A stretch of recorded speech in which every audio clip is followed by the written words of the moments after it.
ప్రియమైన దేవుడి బిడ్డలారా, నా ఆధ్యాత్మిక కుటుంబ సభ్యులారా, యేసు నామములో నూతన సంవత్సర శుభాకాంక్షలు మీకును మీ కుటుంబ సభ్యులకు తెలియజేస్తూ ఈ పరిశుద్ధమైన వాక్యానికి మిమ్మల్ని అందరినీ ప్రేమతో ఆహ్వానిస్తూ ఉన్నాను.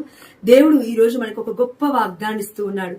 ఇదిగో ఎన్నో సంవత్సరాలు గడిచిపోయి ఉన్నాయి. ప్రతి సంవత్సరం కూడా మనమందరం ఒక న్యూ రిజల్యూషన్ అంటే ఒక కొత్త మార్పును కోరుకుంటూ ఉంటాము. అదే విధంగా దేవుడు ఇదిగో మనందరికీ ఒక కొత్త మార్పునిచ్చాడు. అదేంటి అనంటే క్రీస్తులో మనం ఎప్పుడైతే పుడతామో అదే నూతన సంవత్సరానికి అర్థము. అదే విధంగా యెషయా గ్రంథము 43వ అధ్యాయము 18వ వచనం ఇలా సెలవిస్తూ ఉంది, మీరు పూర్వపు సంగతులను జ్ఞప్తికి తెచ్చుకోనక్కరలేదు.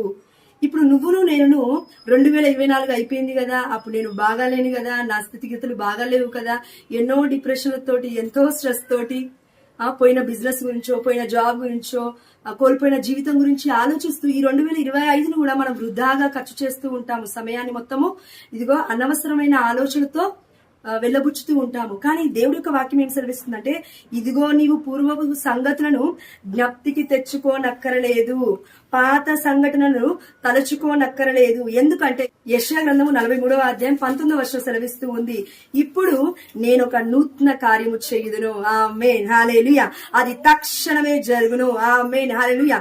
మీరు దానిని వెంటనే చూతురు. ఆమేన్, హల్లెలూయా. In the mighty name of Jesus we asked and received this blessing today. So we should believe the word of God.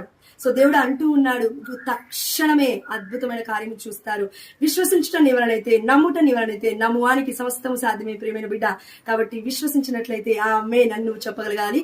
ఎందుకంటే ఆమేన్ అనగా అనువాని సందేశం ఇది, అంటే యేసు ప్రభువు వారే అనే ఒక విషయం మనం గుర్తుపెట్టుకొని ఈ నూతన సంవత్సరం మొత్తము దేవుడు నీకు ఏదైతే వాగ్దానం ఇచ్చినాడో, అయ్యా ఈ వాగ్దానాన్ని నెరవేర్చు.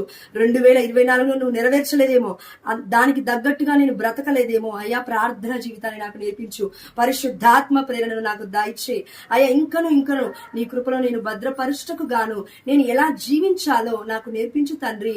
నీ మనస్తత్వం కలిగి జీవించే కృపను, క్రీస్తు ప్రేమను అనుభవించే శక్తిని నాకు దయచే అయ్యా అని మన కోసం, మన కుటుంబాల కోసం ఈ 2025లో మనం ప్రార్థించినట్లయితే ప్రార్థన నీకు జయాన్ని తీసుకొచ్చి పెడుతుంది. ప్రార్థన నీ కుటుంబాన్ని ఫలింపజేస్తుంది. ప్రార్థన సమస్తాన్ని సాధ్యపరుస్తుంది అనే విషయాన్ని దేవుడు మనందరికీ ఈ సమయంలో గుర్తు చేస్తూ ఉన్నాడు. మరొకసారి మీకును మీ కుటుంబస్తులందరికీ నూతన సంవత్సర శుభాకాంక్షలు. అదేవిధంగా హ్యాపీ క్రిస్మస్.